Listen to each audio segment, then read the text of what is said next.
എന്നിട്ട് അല്ലാഹു പറയണ ഖുർആനിൽ സൂറത്തുൽ ബഖറയിൽ യാ അയ്യുഹല്ലദീന ആമനൂ, അല്ലയോ സത്യവിശ്വാസികളെ. ഇത് വിളിക്കുമ്പോൾ കാരുണ്യവാനായ അല്ലാഹു അവനിൽ വിശ്വസിച്ച പ്രത്യേകം ആളുകളെ നോക്കി അല്ലാഹു വിളിക്കുകയാണ്. പറഞ്ഞിട്ടുണ്ട് ഇബ്നു മസ്ഊദ് തങ്ങൾ പറയാറുള്ളത് ഫഅറൂ സമഅക്കും, നിങ്ങളുടെ ചെവി മുഴുവൻ അല്ലാഹുവിന് കൊടുക്കണം. കാരണം അത് നിങ്ങളോടൊരു കാര്യം പറയാണ് അല്ലാഹു. അത് നിങ്ങൾക്ക് മാത്രമുള്ളതാണ്, പൊതുജനങ്ങൾക്കുള്ളതല്ല. മുഅ്മിനീങ്ങളെ എന്ന് പറയുമ്പോൾ ആരാണോ ആ അഭിസംബോധന ചെയ്യുന്നത്, ആ അഭിസംബോധന ചെയ്യുന്ന ആൾ കാരുണ്യവാനാണ്, നമ്മളോടുള്ള കരുണ കൊണ്ടാണ് ആ പറയുന്നത് എന്ന് ബോധ്യപ്പെടണം. നോമ്പ് എന്ന് പറയുമ്പോൾ നോമ്പ് നോറ്റോളൂ എന്ന് പറഞ്ഞേക്കല്ല, യാ അയ്യുഹല്ലദീന ആമനൂ, എന്നിൽ വിശ്വസിച്ചവരെ, സത്യവിശ്വാസികളെ, എനിക്ക് നിങ്ങളോടാ പറയാനുള്ളത്. കുതിബ അലൈക്കുമുസ്സിയാം, നിങ്ങൾക്ക് നോമ്പ് നിർബന്ധമാക്കപ്പെട്ടിരിക്കുകയാണ്. ഞാൻ നിർബന്ധമാക്കി എന്ന് പറയാം അല്ലാഹ്. കതബ്തു അലൈക്കും അങ്ങനെ പറയുമ്പോൾ നമുക്ക് ചെറിയൊരു വിഷമം തോന്നും. പക്ഷേ അതൊരു പാസീവ് സെന്റൻസ് ആണ്. നിർബന്ധമാക്കപ്പെട്ടിരിക്കുന്നു. ആരാക്കിയത്? അല്ലാഹു തന്നെ. ഞാൻ നിർബന്ധമാക്കി എന്ന് പറഞ്ഞാൽ മതി. പക്ഷേ നിങ്ങൾക്ക് നിർബന്ധമാക്കപ്പെട്ടിരിക്കുന്നു. കുതിബ അലൈക്കുമുസ്സിയാം, ഞാൻ നിർബന്ധമാക്കി എന്ന് പറയുന്നതും നിങ്ങൾക്ക് നോമ്പ് നിർബന്ധമാക്കപ്പെട്ടിരിക്കുന്നു എന്ന് പറയുന്നു. നോക്കിയാൽ ആ രണ്ടാമത് പറഞ്ഞതാണ് ഇച്ചിരി സോഫ്റ്റായ പ്രയോഗം. അള്ളാഹു ഉപയോഗിച്ചത് അങ്ങനെയാണ്.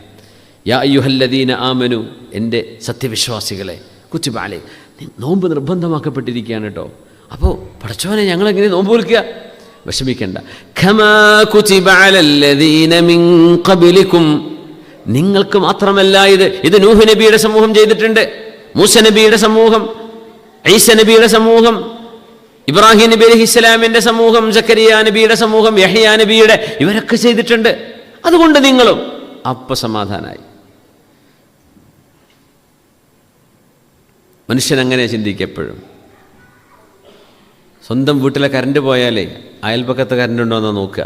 അവിടെ പോയാലും അൽഹംദുലില്ലാ കുഴപ്പമില്ല, എല്ലായിടത്തും പോയിട്ടുണ്ടല്ലോ അല്ലേ. നിങ്ങൾക്ക് മാത്രം പോയ പേടിയോ? ഇതെന്ത് കട്ട് ചെയ്തതാണോ, വേറെ എന്തെങ്കിലും കുഴപ്പമാണോ? അപ്പോൾ വേഗം ജനൽ തുറന്ന് നോക്കില്ല, വേറെ എല്ലായിടത്തും പോയിട്ടുണ്ടോ? പോയി, എല്ലായിടത്തും പോയിട്ടുണ്ട്, മതി, കുഴപ്പമില്ല. അപ്പം നിങ്ങൾക്ക് മാത്രമല്ല നോമ്പ്. കമാ കുതിബ അലല്ലദീന മിൻ ഖബ്ൽ, അത് നിങ്ങൾക്ക് സമാധാനത്തിന് അല്ലാഹു പറഞ്ഞതാ. നിങ്ങളുടെ മുൻഗാമികൾക്ക് നോമ്പ് നിർബന്ധമായിരുന്നു.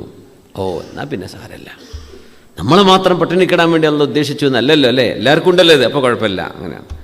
ജയിലിൽ അങ്ങനെ ഒരാൾ ഒറ്റക്കൊരു സെല്ല് കൊണ്ടുപോയിട്ട് ഭയങ്കര പ്രയാസമായിരിക്കും. 4-5 ആൾക്കാരെ ഒന്നിച്ച് റൂമിലിട്ടു. ഇനി എത്ര കൊല്ലം കഴിഞ്ഞാലും കുഴപ്പമുണ്ടാവില്ല. എന്തേ? നമ്മളെല്ലാവരും ഉണ്ടല്ലോ ഇവിടെ, ഒറ്റക്കല്ലല്ലോ. ഖമാ കുതിബ അലല്ലദീന മിൻ ഖബ്ലികും, നിങ്ങളുടെ മുമ്പുള്ളവർക്ക് നോമ്പ് നിർബന്ധമാക്കപ്പെട്ടിരുന്നത് പോലെ നിങ്ങൾക്കും നോമ്പ് നിർബന്ധമാക്കപ്പെട്ടിരിക്കുകയാണ്. എന്തിന് അള്ളാഹുവിനെ നിങ്ങൾ പട്ടിണി കിട്ടും വല്ല കാര്യമുണ്ടോ? ഒരു റമളാന്റെ പകലിൽ മാത്രം നോമ്പ് ഭക്ഷണം കഴിക്കണ്ടെന്ന് പറഞ്ഞു, രാത്രി അൺലിമിറ്റഡ് കഴിച്ചോളൂന്നാ അള്ളാഹു ഹലാലാക്കിയതല്ലേ. എത്ര വരെ പോകാം? അങ്ങനെ അൺലിമിറ്റഡ് രാത്രി കഴിക്കാമെങ്കിൽ ഈ പകൽ സേവ് ചെയ്യുന്ന ഭക്ഷണം കൊണ്ട് വല്ല മെച്ചമുണ്ടോ? അതുകൊണ്ട് സേവിങ് ഒന്നും അവിടെ നടക്കണില്ല. പിന്നെ എന്തിനെന്നറിയോ? ലഅല്ലക്കും തത്തഖൂൻ, നിങ്ങൾ അള്ളാഹുവിനെ ഭയപ്പെട്ട് ജീവിക്കാനാണ്. അതിനാണ് അള്ളാഹു നിങ്ങൾക്ക് നോമ്പ് നിർബന്ധാക്കിയത്. പടച്ചോൻ നോ എന്ന് പറയുന്നിടത്ത് നോ എന്ന് പറയാൻ നിങ്ങൾക്ക് സാധിക്കണം. അതിനാണ് നോമ്പ്. അള്ളാഹു അരുതെന്ന് പറഞ്ഞിടത്ത് ഓക്കെ, എൻ്റെ റബ്ബിന് വേണ്ട, എനിക്ക് വേണ്ട. അള്ളാഹു ഹലാലാണ്, ഓക്കെ, ഗ്രീൻ സിഗ്നലാണ്, എന്നാൽ എനിക്ക് മതി, അല്ലെങ്കിൽ എനിക്ക് വേണ്ട എന്ന് പറയാൻ നിങ്ങളെ പഠിപ്പിക്കുകയാണ് അള്ളാഹു സുബ്ഹാനഹു വ തആല. ഖുർആൻ ഇറക്കിയ മാസത്തിൽ അള്ളാഹു നിങ്ങളോട് നോമ്പെടുക്കാൻ പറയാൻ. അപ്പോൾ ആ ഒരു രീതിയിലാണ് നമ്മൾ റമളാനെ സ്വീകരിക്കാൻ പോകുന്നത്. അള്ളാഹു തൗഫീഖ് ചെയ്യട്ടെ.